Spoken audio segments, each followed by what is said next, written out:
I was born in a tiny town called Ahoskie. Ahoskie is a sad little place with nothing to offer but hard addictive drugs and old age.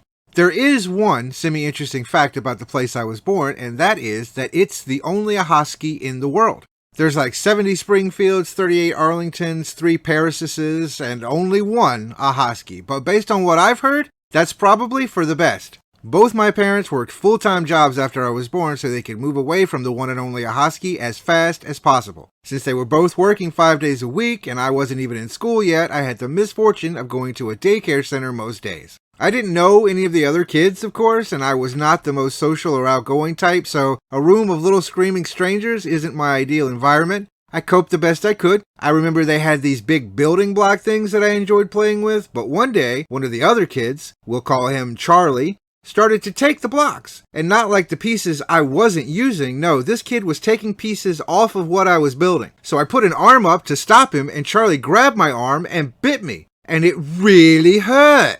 It's incredibly strange to be bitten by another human being, especially when you've never been bitten by anything before. It's not something I expected to happen, so at first I was just kind of confused. There was a moment before his tiny teeth sunk into me when I just stood there with my arm in this kid's mouth, and I was like, wait, what are we doing? But then he did bite me. It was hard enough to leave marks in my skin, and I immediately started crying. One of the daycare staff people came over, broke up the commotion, saw the marks on my arm, and made a big deal about trying to make me feel better. She took me to a separate room off to the side that was empty and quiet. She gave me a cold press for my arm and a special Star Wars Band-Aid, even though I wasn't bleeding, and one of those crappy red or blue frozen popsicles that just taste like cold water. It was like the best day of daycare ever. And it may come as a surprise, but I enjoy that type of attention, that indirect attention, the kind that comes from a person having a birthday, or a tooth falling out, or getting bit by Charlie. Positive attention that I didn't have to have any talent, or complete any task,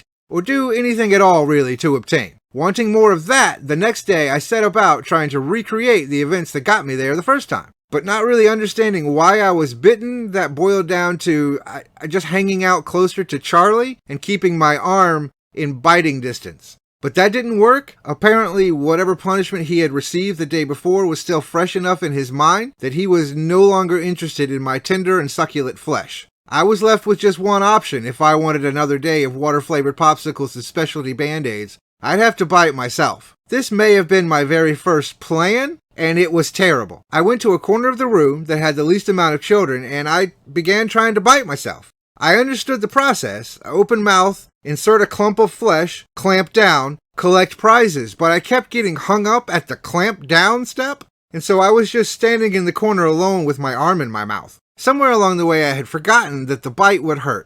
Timidly, I'd press my baby teeth into the flesh of my arm and then look to see no marks at all, just slobber and freckles. Disappointed, I tried again and again, and eventually, I did manage a few subtle teeth marks. And I was super proud. I ran over to the lady that helped me the day before. Without a word, a huge grin on my face, I held up my slobbery, lightly chewed on arm. And she glanced at the arm, and then to my face, and she said, "So, you bit yourself then?" And I was stunned. I had not prepared for any questioning, and I said, yes. "Honey, don't do that again."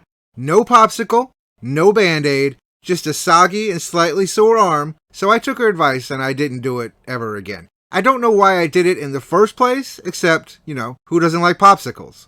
But that's the whole story. Thank you very much for listening to it. I love you all. I hope you have a great day. Bye-bye.